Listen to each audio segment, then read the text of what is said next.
Nëse pasta është aq e keqe, pse italianët jetojnë kaq gjatë? Nëse pasta është vërtet aq e dëmshme, atëherë pse italianët, të paktën në disa zona të Italisë, jetojnë kaq gjatë? Në Ligurin, një rajon në veri të Italisë, ata jetojnë më gjatë se çdo rajon tjetër në Evropë. Në Sardenjë, ishulli i dytë më i madh italian dhe një nga blu zonat, ata ndajnë vendin e parë me Japoninë për jetëgjatësinë më të madhe në botë. Unë nuk po them se gjithë Italia ka jetëgjatësinë më të lartë në botë, por këto dy zona padyshim janë në krye të listës. Një fakt interesant për estrogenin. Nga më shumë se 1000 persona mbi 105 vjeç të studiuar në botë, 951 prej tyre, 87.2%, ishin gra. Arsyeja? Estrogeni vepron si antioksidant i fuqishëm, ngadalson dëmtimin e radikaleve të lira në ADN mitokondriale dhe mbron zemrën. Kohët e fundit bëra një udhëtim në Itali dhe intervistova një zonjë nga Sardenja. Shumë libra dhe artikuj flasin për blu zonë Sardenja dhe çfarë han ata, por shpesh janë vetëm mendime. Sot do të zbuloni saktësisht çfarë han sardenjasit, pa më mister. Por para intervistës, le të shohim pse pasta në Evropë, sidomos në Itali, është krejtësisht ndryshe nga ajo në Amerikë. Çfarë ka ndryshe pasta në Itali? Nuk ka glifosat. Në SBA përkatin ngrurin me glifosat, përbërësi aktiv i Roundupit, pak para kodjes. Në Itali nuk e lejojnë fare, përveç rasteve organike në SBA. Glifosati ndikon direkt mikrobiomën e zorrëve. Ne kemi rreth 100 trilion mikroorganizma brenda nesh, rreth 2 kg.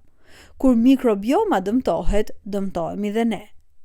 Gruri nuk është i pasuruar, i enriched me hekur sintetik dhe vitamina sintetike.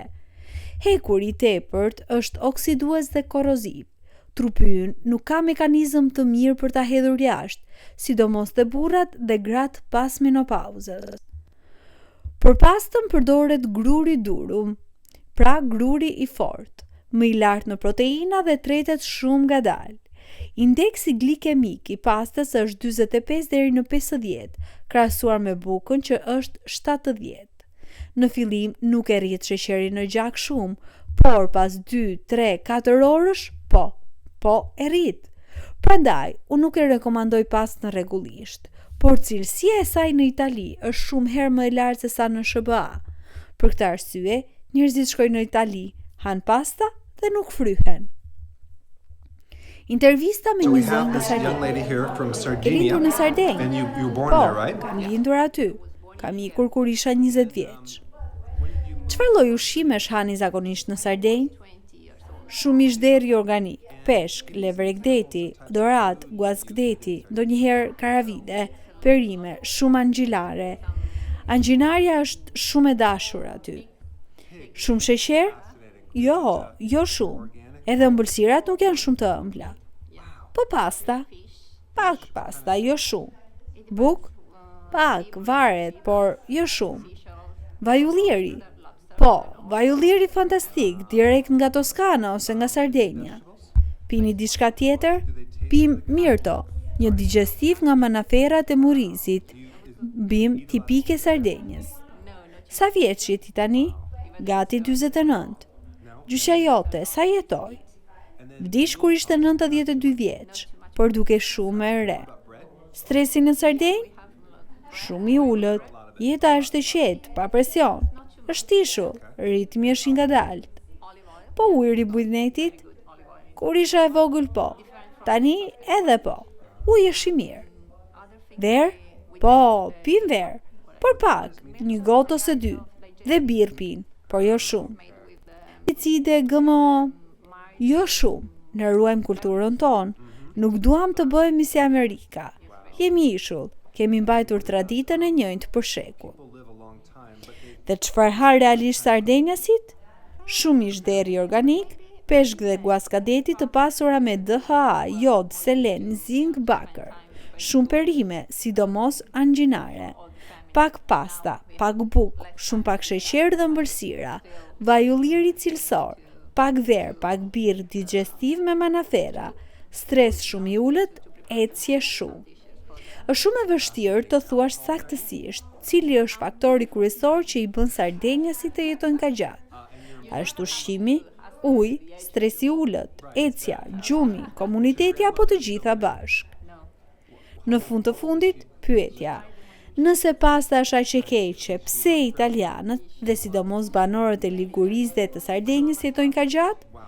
Nuk ka një përgjigje të vetme, por një mori përgjigjesh që bashk krijon një fotografi shumë të qartë.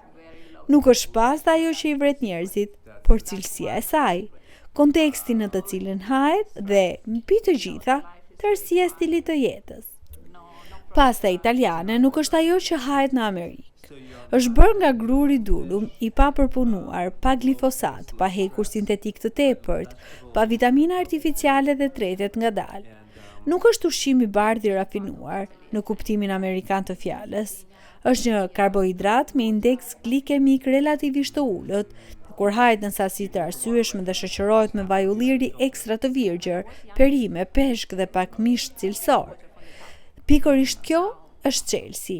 Asnjë ushqim nuk hahet i vetë, por gjithmonë brenda një modeli ushqimor mesdhetar të vërtetë. Por ushqimi është vetëm një copëz e mozaikut. Në Sardenë dhe në Liguria gjejmë stres tepër të ulët dhe ritëm të ngadalë të jetesës, ecje të përditshme dhe shumë kalori digjen natyrshëm, marrëdhënie të forta sociale dhe familja në qendër të jetës, gjumë cilësor dhe ekspozim i madh ndaj diellit, që do thot vitamin D, ujë i pastër dhe ajër i ndotur pak, verë e kuqe e moderuar e pasur me polifenole dhe digestiv bimor, mungesë pothuajse totale ushqimit ultra të përpunuar, sheqernave të fshehura dhe yndyrnave trans. Mbrojtje hormonale të gratë, estrogeni, që shpjegon pse 87% e super të moshuarve janë femra. Pra, kur shkojmë në Itali dhe ham një pjatë spaghetti alla vongole, pa u fryr e pa u ndjer fajtor, nuk është sepse pasta thjesht magjike, por sepse jemi futur për pak ditë brenda një sistemi jetese që ka evoluar për mijëra vjet dhe që mbron shëndetin në çdo nivel, nga mikrobiomat të zemra, nga mitokondrit të shpirti. Ju çfarë mendoni? Nga të gjitha këto, ose ndonjë faktor tjetër, cili është kontribuesi më i madh për jetëgjatësi në Blue Zones? Shkruani në komente më poshtë.